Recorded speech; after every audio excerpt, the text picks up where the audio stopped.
Alright everyone, we are in the spare room in my house. This is like a collections room slash part of storage for the Cobra for the time being. I just wanted to go over a lot of the stuff that's going to be going on the Cobra. Oh, hi, there's his usual video bomb. Every time I do a video, he gets in it when I'm home. I want to do an overview of the mods going on the Cobra for 2022 and how that's changed with getting the Bronco, because things have changed, and I'll cover that towards the end of the video. And I'm going to go over the stuff that I want to have go on for this coming year and get the car to basically where I want it. Now, I did mention it in a video when I did a video on everything done to the Cobra for 2021, and I mentioned that I wanted to get to the dyno to run a Torco tune and get dyno numbers. The car does have a Torco tune on it, but it hasn't been run with Torco. So that's in the plans for 2022, is to get back to the dyno and get some numbers on the Torco.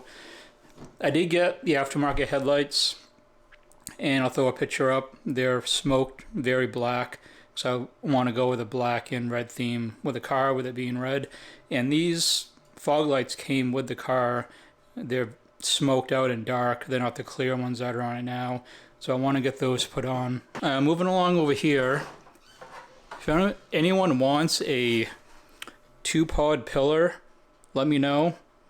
I'll sell that to you. I'm not going to need it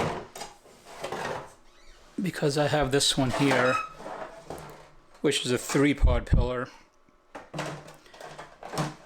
So you may be wondering, what are the gauges that are going into that? And I have these over here. I have a boost gauge, and these are the Autometer Lunar Series. They don't make these anymore, and they're really hard to find. I actually got these off a subscriber and another YouTuber by the name of Everlasting SVT, and I'll throw his page up there for anyone that wants to see it. A lot of you probably watch him too, but this is the fuel one. I'm probably not going to run fuel, so what I'm going to run is the boost gauge here and the water temp gauge. These are the two that I plan on running. The reason that I'm not going to run the fuel one is because I want to run a wideband O2 sensor in that location. I don't have the wideband as of yet, but it's something that I'm going to get going down the road just a little bit. And yes, that's a makeup brush, and no, I don't wear makeup. That's actually to dust off polystone statues, in case you're wondering. Moving along,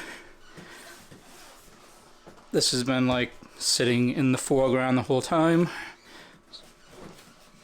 This here is my McLeod RXT twin disc 26 spline clutch. I bought this off American Muscle. Hold on, let me move these pillar pods because they're getting in my way. I bought this off American Muscle as an open box item. I got it for, I believe, around $860, which was a really good deal. And with the money that I saved buying this as an open box, I sent this off to McLeod. It even says so right on their website, and maybe I'll put a screenshot up of that, of where they recommend even brand new clutches out of the box to get balanced. You can get that done at a machine shop or get it sent back to them for a service fee. And I wanted, being that it was an open box, I wanted to be sure that I had everything that I needed for the install to be done without missing any bolts or anything like that, and to get it properly balanced. So I sent it back to McLeod, and they assembled the entire clutch as balanced. Being that I have now a 26 spline clutch to go in, I of course needed the input shaft. I'm not going to undo this entire thing, but it is a 26 spline input shaft for the transmission. This is the Lethal Performance one. I contacted Jared Rawson through Facebook, and asked him if they were running any deals on the Tremec input shafts at Black Friday. And he stated that the Tremec ones had been on back order for a very long time, and they did not know when they would come back in stock. And he said they had very, very low supply of the 26 spline lethal performance ones. So it wasn't in the plans to buy it right then, but I did because I didn't want to be faced with the fact that I wouldn't be able to install a clutch without having the input shaft to go with it. So I bit the bullet and bought that on a spur of the moment kind of thing, just to have it. Also, I shouldn't have closed the box yet, but there was a subscriber who sent me the shim kit for the input shaft. Just sent it to me for free, said he had an extra set. Hopefully you're watching this, you know who you are, and thank you very much for doing that. That helped out a lot. That saved me money that I didn't have to spend or dealing with parts that may have been on back order. Now this really isn't a modification, but it's something that I want to do for the car next year. I bought an Adams SK Pro buffer, and I have a box of their graphene ceramic coating. This was something that I planned on doing to the car before I went up for the winter, but I just didn't have time. A lot of you know I got the car back in mid-September. I just didn't have a lot of time with it. It went up in November, like the second week of November. I just didn't have the time, or also didn't want to take the time to do a complete strip wash and paint correction and ceramic coat. It's a lengthy process. I'm not an expert buffer, but I know enough to know, what I'm doing without damaging the car. And as far as ceramic coating goes, if you can apply paint, you can do ceramic coat. I have this strip wash here to strip it right down, and just some pad cleaner. And all that's just supplies in there, extra pads and stuff like that. So I do plan on doing a paint correction and ceramic coating video on the Cobra at some point next year after it comes out for the springtime and I continue driving it again. Now over here is probably my most anticipated mod. Probably a lot of people are thinking, oh, it's the clutch, or it's the blower, the VMP blower that I had put on this past summer.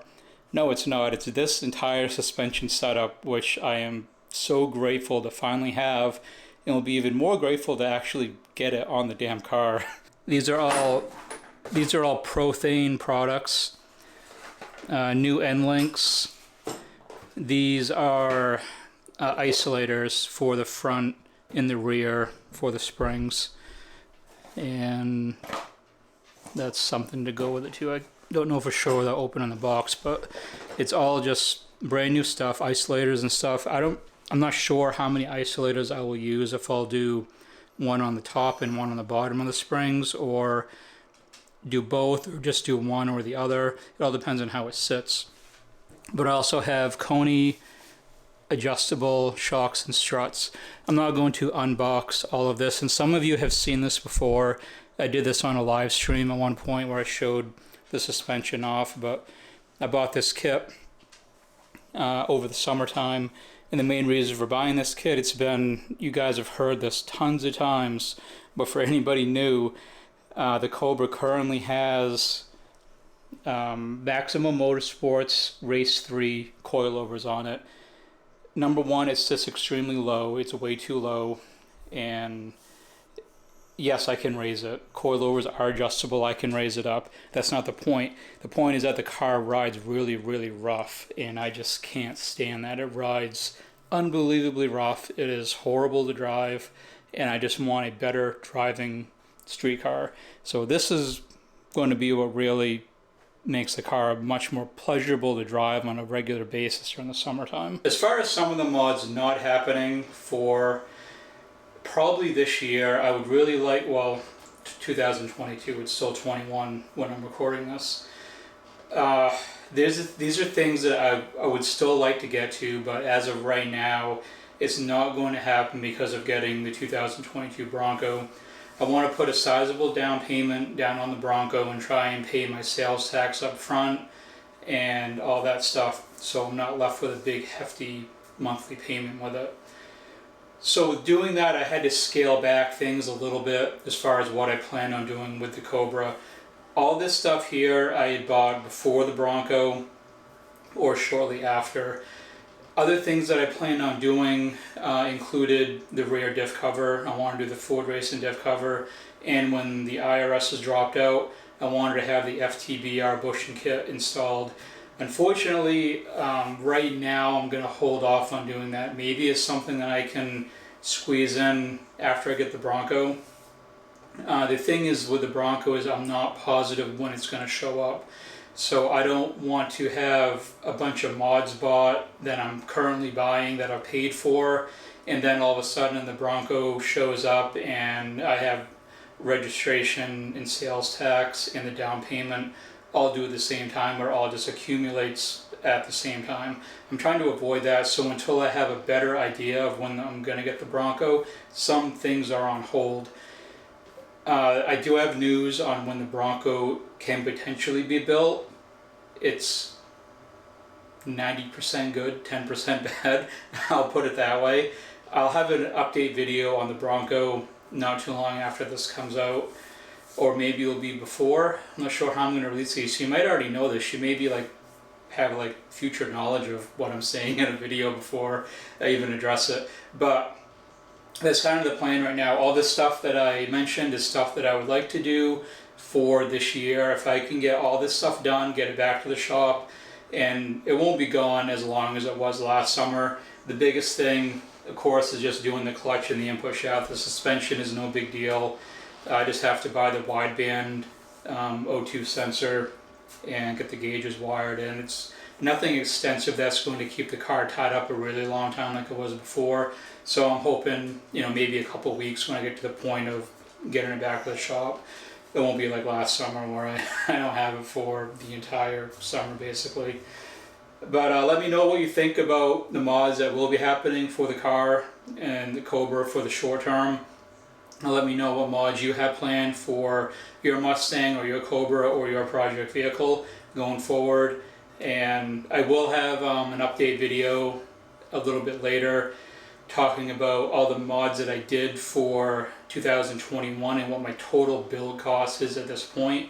I mentioned in last year's video I did the same type of video where I had the Cobra for 4 months. What has it cost? Those videos aren't meant to throw numbers out of, oh, look how much money I spent on the car. It's just to give people a perspective if you're looking into getting a project car or to build a Cobra similar to my build, what it's going to cost, what you're going to be looking at money-wise, total things to consider. And I don't include labor and shipping. That's just the pure cost of the parts, and that's it. I will have, after the year turns over 22, I will have an update video for that with that new total and all the stuff that I bought for 21, because even the video that I did before, there's all kinds of stuff that wasn't in that video that I also bought for the car that adds to the entire total. But that is it, everyone. Thank you very much for watching. If you like the video, throw it a like. It really does help the video out. If you're new here and want to see more Terminator Cobra content, be sure to subscribe. Getting real close to that 1,000. It might already be there by the time this comes out, who knows. But thanks very much for watching, everyone. I really appreciate it. See ya.